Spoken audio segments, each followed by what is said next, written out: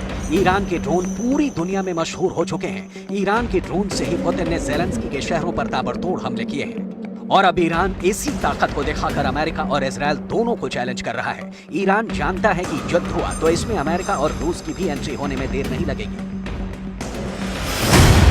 ऐसे में सवाल है कि क्या यूक्रेन से पहले सीरिया के आसमान में पुतिन और बाइडेन के जेट भिड़ जाएंगे? क्या यूक्रेन से पहले सीरिया के आसमान में सुखोई और F-16 की टक्कर हो जाएगी? दरअसल पुतिन ने सीरिया में अपनी वायुसेना को लगातार एक्टिव रखा हुआ है। वो यहाँ युद्धाभ्यास करते रहते हैं।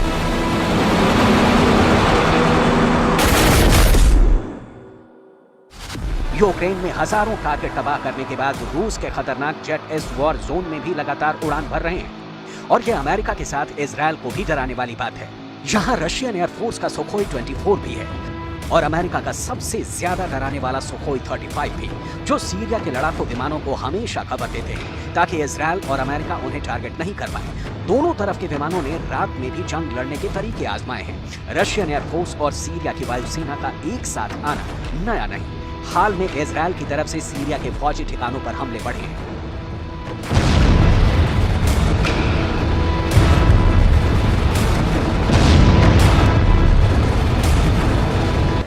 ईरान के साथ मिलकर पुतिन ने साफ साफ दिखाने की कोशिश की है कि उनकी रेंज यूक्रेन के बाहर सीरिया तक है। पुतिन बताना चाहते हैं कि यूक्रेन से आगे भी जरूरत पड़ी तो उनकी एयरफोर्स बमबारी के लिए तैयार रहेगी। वो दुनिया में कहीं भी किसी से भी निपटने के लिए तैयार है, चाहे वो नेटो हो, अमेरिका हो या फिर यूरोप के बाहर अमेरिका के दोस्त हो, यानी इजरायल। वैसे राष्ट्रपति इब्राहिम सईदी के सीरिया दौरे से पहले ईरान के विदेश मंत्री ने इजरायल को डराने के लिए एक बड़ा कदम उठाया। 28 अप्रैल को ईरान के विदेश मंत्री हुसैन आमिर अब्दुल्लाहिया ने लेबनान का दौरा किया और वो उस जगह पर गए जहां इजरायल ने बमबारी की थी। यहां से इजरायल की पोस्ट साफ साफ नजर आती है। इसलिए ईरान अब इस इलाके में फ्रंट फुट पर खेलकर इजरायल को बताना चाहता है कि ईरान की नजर तेल अवीव पर है।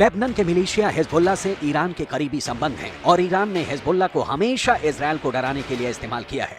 ईरान, लेबनान का हिजबुल्लाह और फिलिस्तीन के हमास, ये तीनों सामरिक रिश्ते रखते हैं और फिलिस्तीन के मुद्दे पर तीनों एक प्लेटफॉर्म पर हैं। तीनों इजरायल को खत्म करने की बात करते हैं। तीनों चाहते हैं कि इजरायल अपनी जेलों में बंद फिलिस्तीनियों को फौरन रिहा कर दे। इस वक्त इजरायल की जेलों में 1000 से ज्यादा फिलिस्तीनी नागरिक जेल में बिना ट्रायल के बंद हैं और अक्सर हिरासत में इनकी मौत दोनों तरफ बड़ी हिंसा की वजह बनती है। इजरायल की जेलों में बंद फिलिस्तीन के कैदी नाजायज हिरासत को लेकर भूख हड़ताल करते रहे ताकि उनका मुद्दा इजरायल और फिलिस्तीन से निकलकर बाकी दुनिया तक पहुंच सके और उनको रिहा किया जाए। लेकिन अब खादर अदनान की मौत ने इजरायल और फिलिस्तीन के मुद्दे को फिर से भड़का दिया है। इस नए तनाव के बाद इजरायल और फिलिस्तीन की दुश्मनी का एक और असर देखिए। ये वेस्ट बैंक का एक गांव है जहां उन लोगों के घर ढहाए जा रहे हैं जिन पर इजरायल की बसाई गई कॉलोनियों में लोगों की हत्या का आरोप है। दोनों तरफ से हिंसा अब रॉकेट हमलों और फिर बमबारी तक आ पहुंची है और यही वजह है कि पश्चिम एशिया एक बार फिर बारूद के ढेर पर बैठ गया।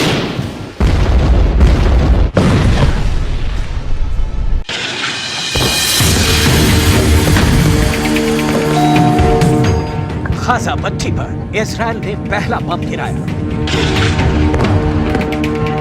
अगर आपको ये बहुत बड़ा धमाका लगा तो कुछ सेकंड रुकिए, क्योंकि इजरायल का अगला बम रास्ते में ही है। कुछ सेकंड बाद होता है इससे भी कई गुना बड़ा धमाका। पूरा गाजा अंधेरे में डूब जाता है। एक बार फिर धमाका देखिए, ये किसी भी टारगेट के पर खदशे उड़ा सकता है।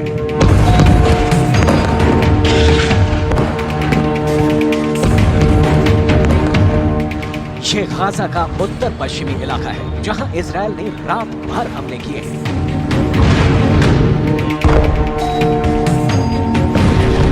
छोटे बड़े धमाके होते रहे। इजराइल का दावा है कि उसने फिलिस्तीनी गुट हमास को टारगेट किया। इसमें हमास के ठिकानों पर लेजर गाइडेड बम इस्तेमाल किए गए। इसमें हमास के सुरंग की नेटवर्क को तबाह करने के लिए बंकर बस्टर बम इस्तेमाल किए गए। इसमें हमास के रॉकेट लॉन्चिंग वाले ठिकानों को जीपीएस गाइडेड बम से उड़ाने का दावा किया गया।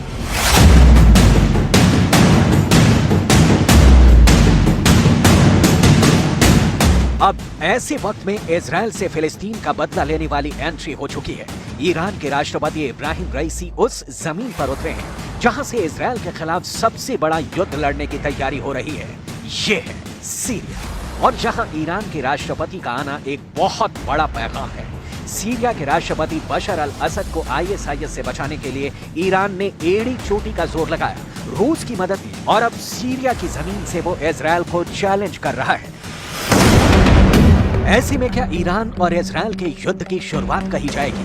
क्या फिलिस्तीन और सीरिया के बहाने ईरान और इजराइल एक दूसरे पर हमला बोल देंगे? और क्या इसी बहाने अमेरिका और रूस भी इस युद्ध में कूद जाएंगे? क्योंकि अमेरिका इजराइल का समर्थक है और रूस ईरान का बहुत पक्का दोस्त माना जाता है।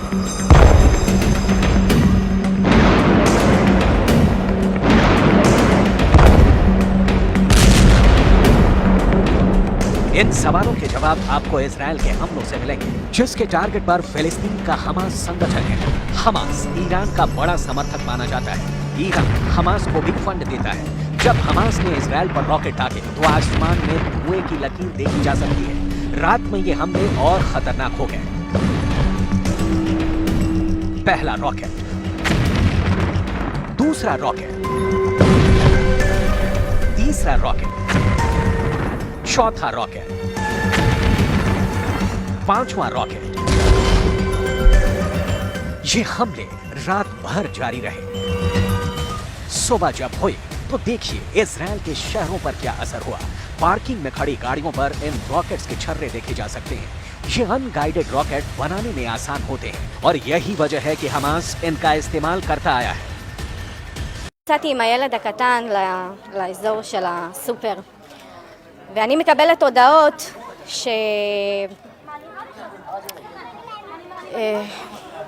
עוטף עזה, כאילו להיות במרחבים מוגנים, כי הבנתי שכאילו הולך להיות משהו.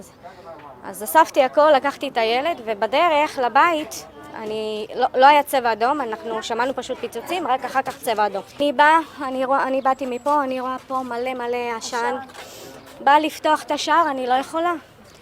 כי מכל האבנים, כן, זה היה דלת נייר. इसमें कोई शक नहीं कि इजराइल के प्रधानमंत्री बेंयामिन नेतन्याहू बहुत प्रेशर में हैं। उनके खिलाफ पहले ही इजराइल में प्रदर्शन हो रहे हैं और अब फिलिस्तीन को लेकर जो तनाव फैला है उसमें ईरान की एंट्री हो चुकी है। लेकिन इजराइल हमेशा की तरह कमजोर नहीं दिखना चाहता और वो इसका जवाब गाजा पर भारी बमबारी के साथ दे रहा है।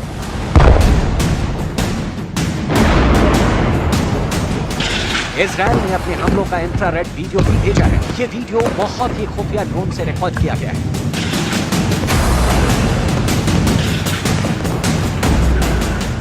इजराइल ने पहला धमाका किया,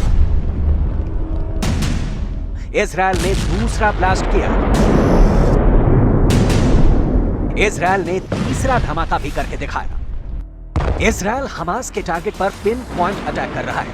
इजराइल का दावा है कि हमास के कई अड्डे तबाह कर दिए गए हैं, कई सुरंग ढहा दी गई हैं और वो ठिकाने अब उड़ा दिए गए हैं जहां से लगातार इजराइल के शहरों पर रॉकेट बरसाए गए। अब अचानक इजराइल और फिलिस्तीन के बीच ये रॉकेटबाजी और फिर बमबारी का दौर क्यों शुरू हो गया, इसे समझने की जरूरत है।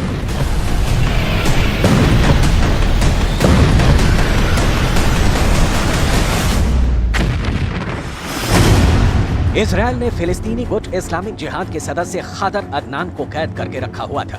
45 वर्ष का खादर अदनान भूख हड़ताल पर था और इसी वजह से उसकी मौत हो गई। इसी से गुस्साए फिलिस्तीन का पहला प्रदर्शन शुरू हुआ और हमास जैसे संगठनों ने इजराइल पर रॉकेट बरसाने शुरू कर दिए।